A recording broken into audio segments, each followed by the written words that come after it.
many years, hounded by hatred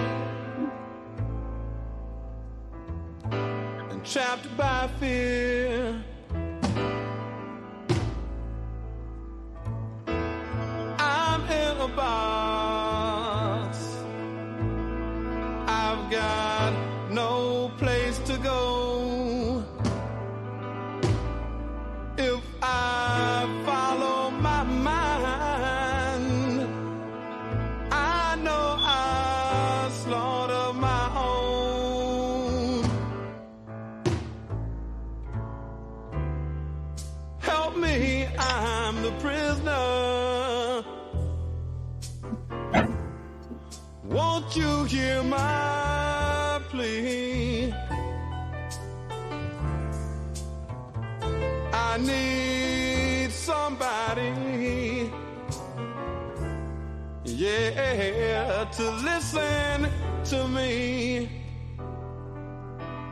I beg you, brothers and sisters, I'm counting on you, yeah.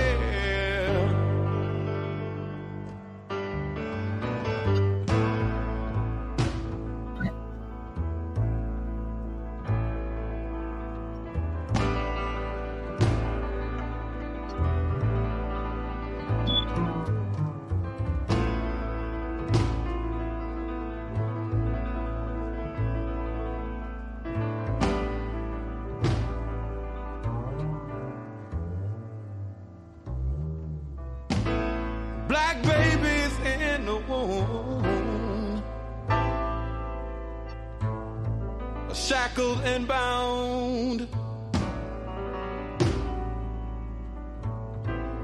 chained by the caveman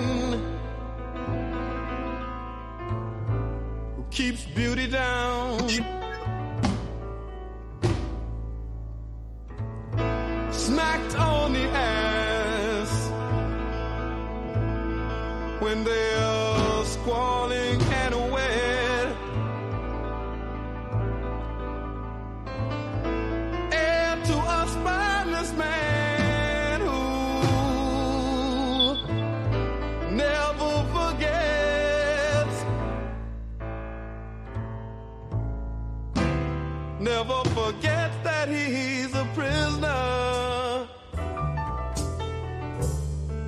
Can't you hear my plea? 'Cause I need somebody, Lord knows, to listen to me. I'm a stranger to my son who wonders why his daddy runs, yeah.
Peace and love, family. Welcome again to the NEPPC podcast. I'm Brother Frank, and I'm with former political prisoner Abdul Haq Islam. Today we begin the the beginning of Black History Month, which officially starts tomorrow, which is the first day of February, by setting an agenda, talking about what should be discussed when you're talking about Black History Month. It's very important that we include those who sacrifice our political prisoners. Recently the December 12th movement, organization that me and Abdul Haq Islam is part of, has said, at homegoing for one of his founders, Viola Plummer, and she was also a former political prisoner. And one of the things that she told me was, just don't look around. And I took that very seriously. I took, because she was my teacher. She was one of my teachers, and I took that very seriously because of how long she's been involved in struggling for the freedom of her people. And I applied that to any and every situation that dealt with political matters. So I say that to say, as we start to talk about History Month, which we laid out, we have to talk about our political prisoners, our martyrs. We have to make sure that we know their contribution, their sacrifices, and we got to make sure that they're included in the discussions so that we know what to do regarding their current situation. Because one of the things that we deal with when we deal with history is, what's the purpose of studying history? Right? The purpose of studying history should be to apply to current conditions. And if we're dealing with ethnic cleansing, we're dealing with police terrorism, we're dealing with the lack of affordable housing, regardless of what crisis we're dealing with, we have to look at history, our history of resistance, and who did what at what time, and what can be applied at this time. Abdul Haq Islam, your words, my brother. Yeah, peace and love, brothers and sisters. History is a very, very powerful weapon, and we encourage people to study. If we look at what's happening right now today in America, if we look at what has happened in the past, we'll see that the enemy has always had a big problem with our reading. In America, during slave times, slaves were beaten and some were killed for reading. So they've always wanted to put ideas in our head that would make us slaves, would make us servile and obedient, self-degradating, so history is something that lifts us up. When we look at today, we'll see there's a movement from the reactionaries, for example, in Florida, led by DeSantis, to disallow us from studying history. So what they're telling us is that history is something that's very, very crucial in our fight against white supremacy, oppression, and white terrorism in America. In the United States, what Black people went through in the United States, the form of slavery we went through, and the violence, and the torture, we experienced the worst form of slavery of any people in the history of the world. So these are reasons why they don't want us studying history, because if we study this history and know the true nature, you understand, of a cruel, very, very cruel and sadistic enemy, this will put a fire in us to work, to do some work, to organize, to spread some correct ideas. You understand? So we must understand the power of history. Also, history tells us about some very, very powerful leaders that we've had and their accomplishments. So when we look at history, we apply it today, and we understand the use of Black power in the past, use of Black power today, and we look upon a beautiful future that we can create ourselves through understanding the lessons from history, the values that come from it, and the application, and to create, for us to be the creators of our own future. So there's a couple of people, political prisoners who were political prisoners who acted for us, that I want to give a brief mention to, as Steve Biko and Marcus Garvey. Steve Biko, you understand, in the very, very hell on earth that was South Africa. South Africa, who got its ideas of white supremacy and its application, systemic application from the white supremacists in America. Very, very cruel. Told black people you are nothing, that you're animals. That you have no rights. Like America, like they said in America, that the black man has no rights that a white man must respect. Steve Biko, you understand, formed the Black Consciousness Movement, and a thought that just came to me today on that was that the enemy, the reactionaries, they have a very, very idiotic war against what they call being woke. What is being woke? Being woke is conscious, right? So they want you to not be woke, but to be dead. So that was a movement that Garvey, that Biko put together. Black consciousness of who we are, our identity, our pride, our self-worth, the loving one another, to working together. Biko focus on students, on young people. As we know, in every movement, everything that's changed in the world, students were fundamental in that. So Biko,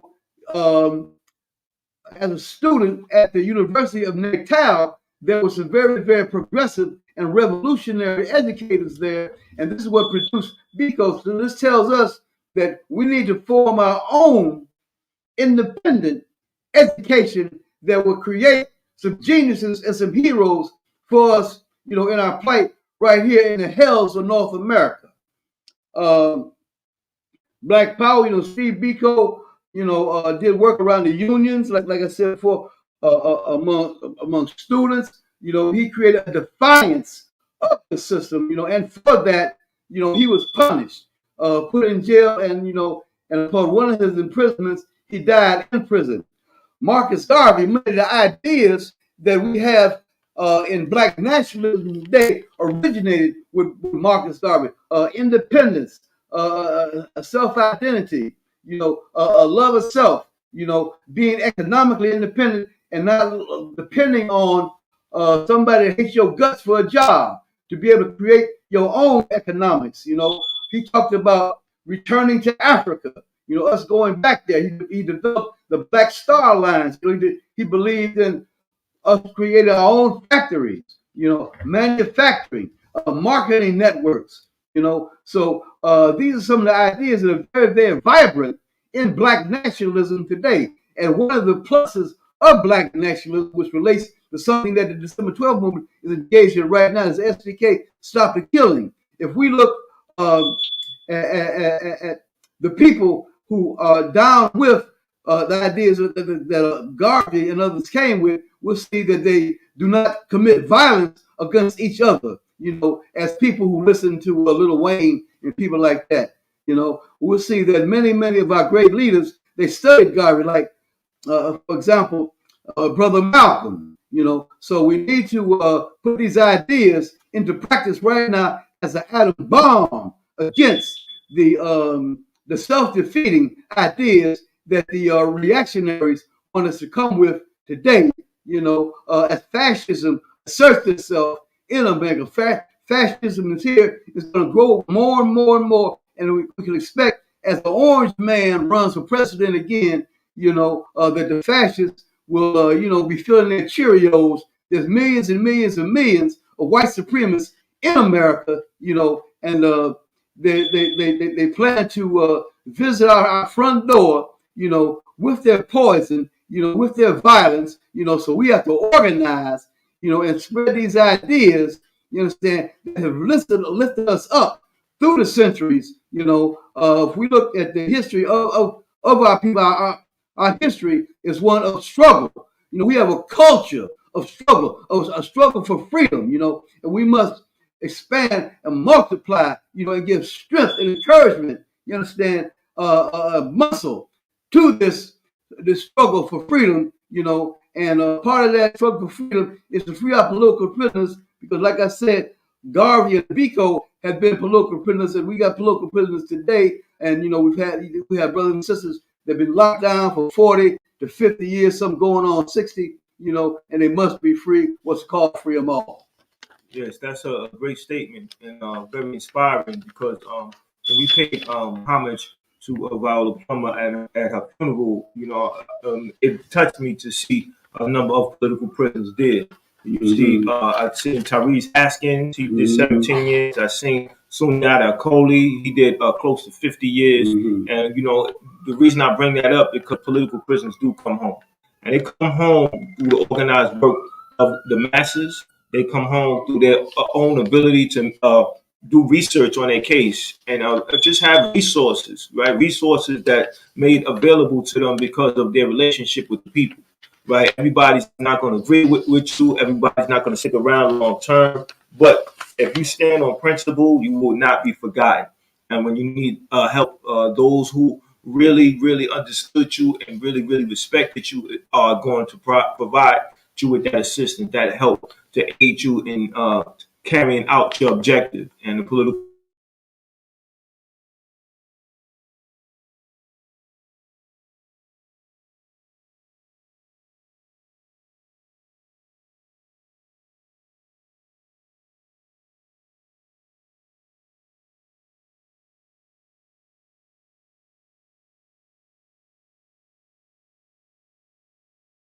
Giving up, right?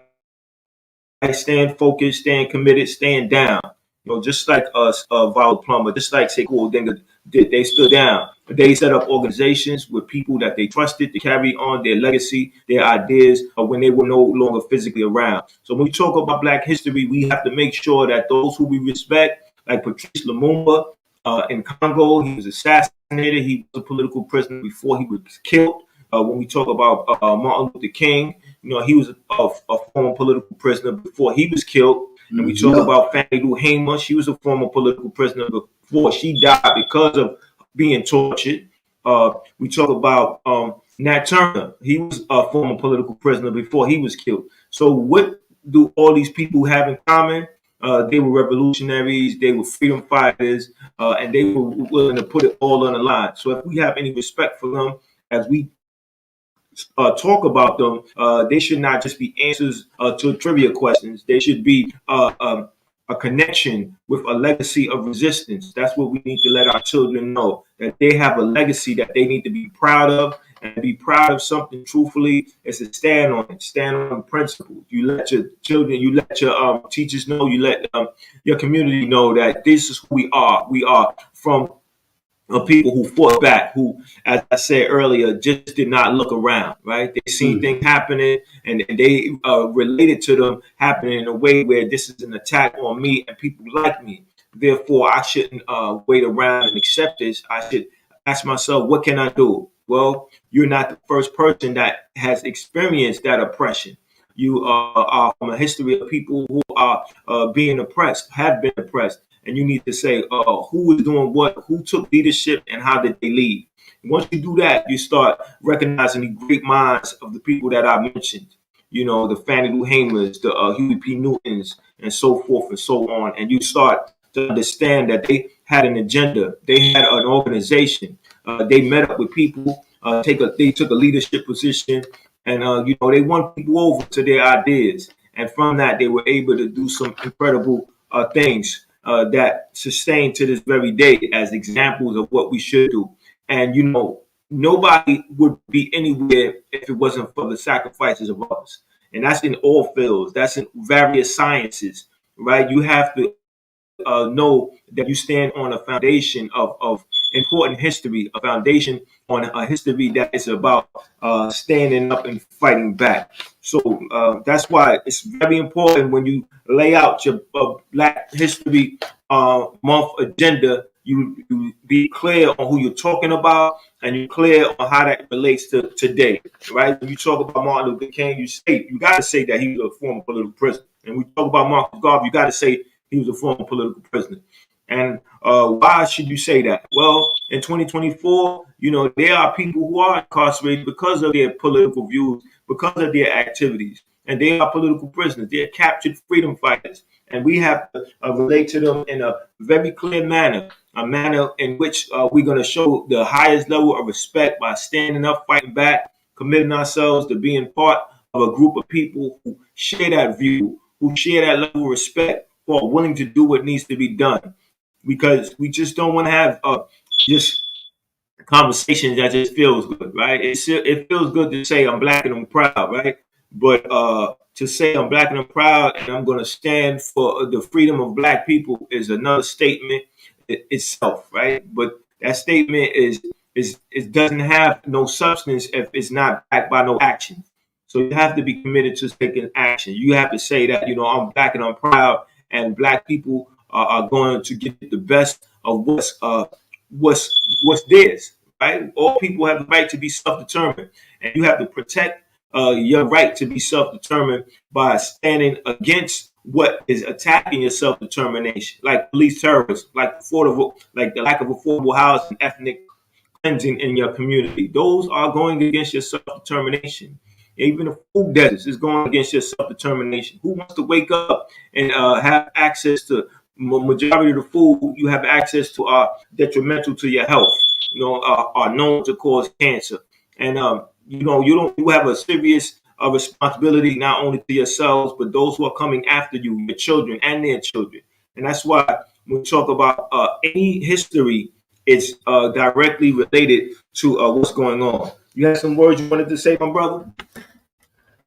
Yeah, commenting on a couple of things you said. You talked about people standing up, and sometimes there's consequences. So as we study history, we study the history of our leaders from the past. The one thing they had was the courage, the strength to stand up, and to fight. Regardless of the consequence, they understood it could be some consequences, but they made that sacrifice. And things happen in history because of that type of attitude. We must reach out to our youth, to get them away from self-destructive type of ideas and behaviors. Political education is very, very important.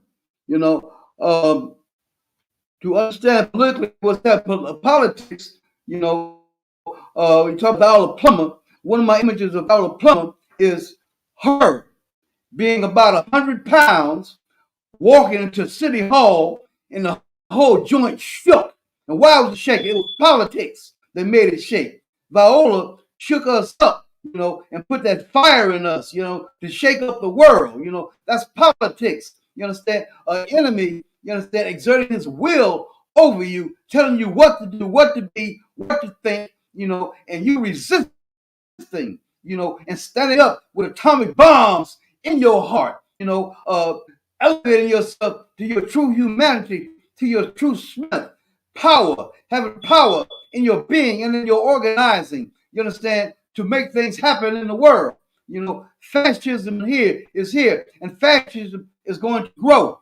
So there's a demand on us to step and fight against fascism. The weapon used by the bourgeoisie, the most reactionary segment of the bourgeoisie, as they come with force and violence against us, to make us weak, and puny in spirit, but our spirit has to be huge, big as all our doors, and to spread that spirit among our people, and I've seen Viola lead organizations where thousands and thousands of people have come, you understand, and stood up with a mighty, mighty roar, and it's in the same token, this can lead to millions and millions of black people shouting loud at the top of their voice, give us our reparations, give it now, up against the wall, give us what is owed to us, So we're marching toward victory,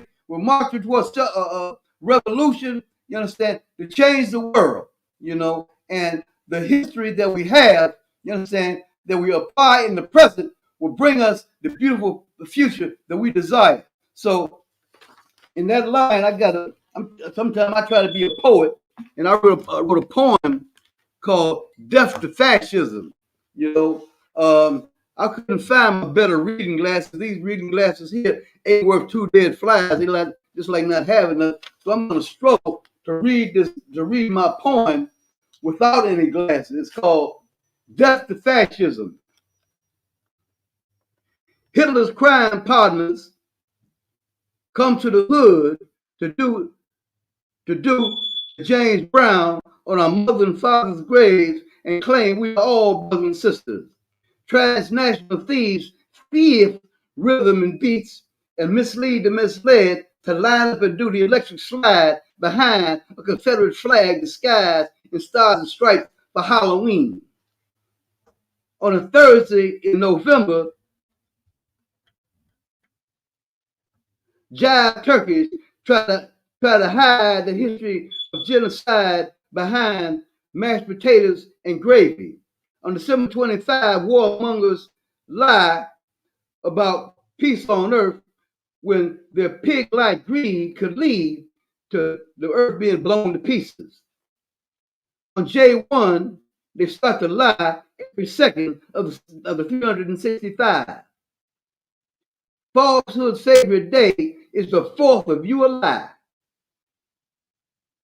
Reactionary packs drink baby's blood and hope they will buy their color TVs. Revolution is our gun to blow the backwards brains out of our race and replace them with magnificence. We don't sell our souls for a song.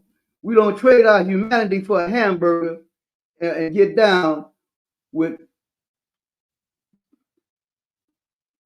rat-like politics. Fire up the fight for human rights. Advanced blacks pull the plug on the Negro clown show and tries to battle fascist boots with their non-violent behind. The death blows of a million black boots on the ground unleashes overkill to the enemy. We will not allow Hitler the victory of laughing himself to death in the grave. We will win black power. So that's a little poem I put together, against fascism. It was kind of hard for me to read. I ain't got my glasses on. But what I'm saying is that, we got to multiply this struggle. We got to build this struggle. People got to join organizations. We got to increase the numbers of our organizations. Our people need to study, the history, what capitalism is, what imperialism is. Right now, there's a great example of what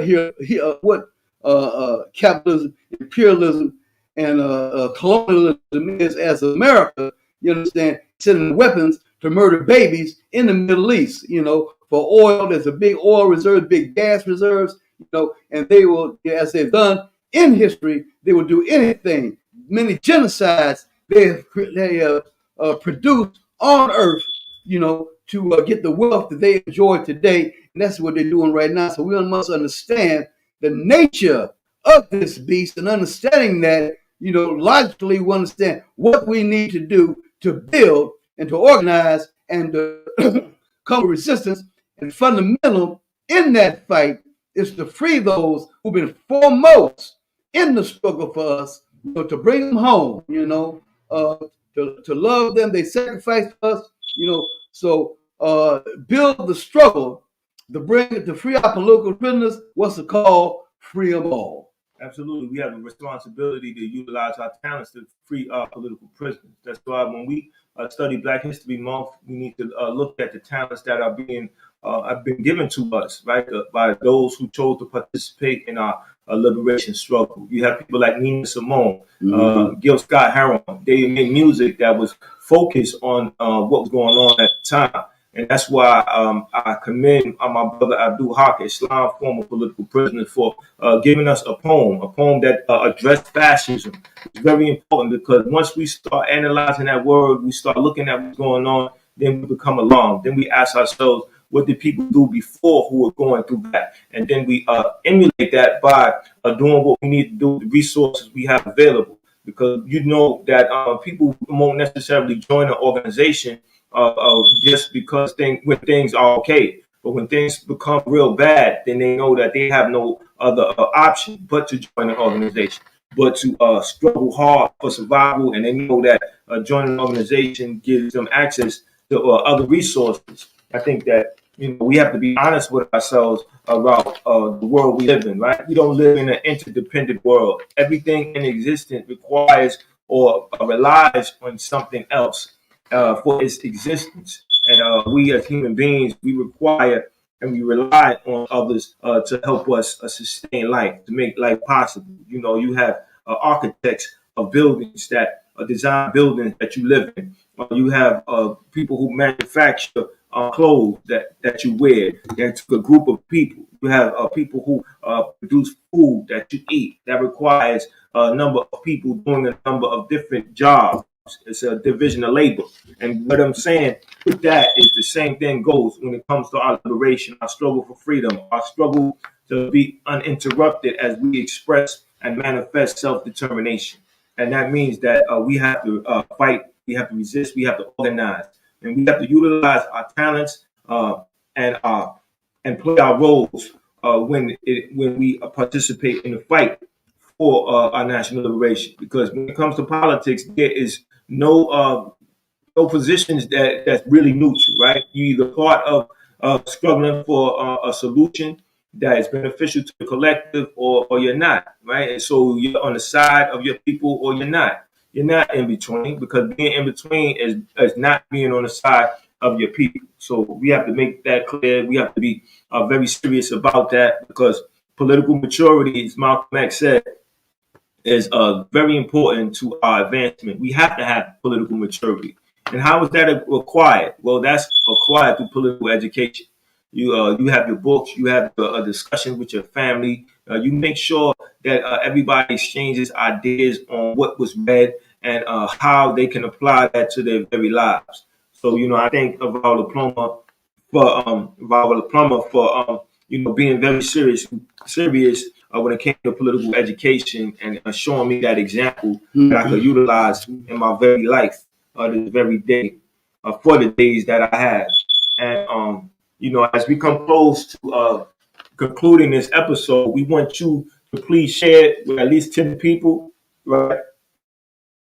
Share that and, challenge them to talk about political prisoners during Black History Month. Let them know that, Martin Luther King was a political prisoner. Marcus Garvey was a political prisoner, because these are known Black history figures that's going to come up during this time. And so when we talk about them, we have to talk about Mumia Abu-Jamal, who's still incarcerated. Kamal Siddiqui, who's still incarcerated. Imam Jamil Al-Amin, who's formerly known as H. Rap Brown, who's still incarcerated. Reverend Joy Powell, who's still incarcerated. These are political prisoners. And we got to bring them home. And we can bring them home. In fact, we have a duty, we have a responsibility as people, right, to bring them home. People who stand for justice, right? Because you can't really stand for justice if you're going to sit around and let injustice take place. Let injustice be the norm for the day. We got to, as people, with ourselves, that that's not normal, that's not acceptable, and not during our time, not on our watch. We're not going to sit around and allow it to happen. So rely on us to produce a new episode every week at this time, Wednesday at noon. We ask that you do your part, we're doing our part. Share with 10 people. Please like and donate at a Cash App. That's Sefu Senkofa.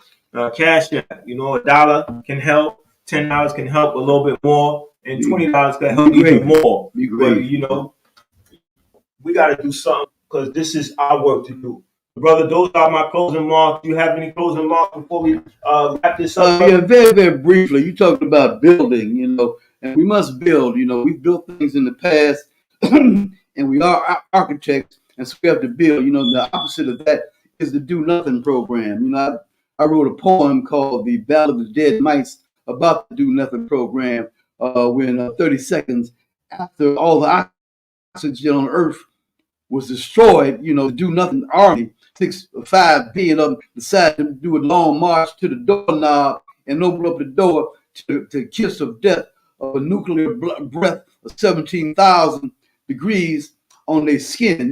So we got to get busy, become active to become activists, to fight, to do everything in our power. I recently made the commitment that I'm going to do everything in my power to the top of the possibility of excellence, in my being to do this work. So we're calling on people to get on down with the movement, to become active, to become participants in your future, determine your own fate, and to know the essence of Black power, to exercise Black power, and fundamental to that is freeing our political prisoners, what to call free them all. What's the call? Free them all. What's the call? Free them all. What's the call? Free them all. What's the call?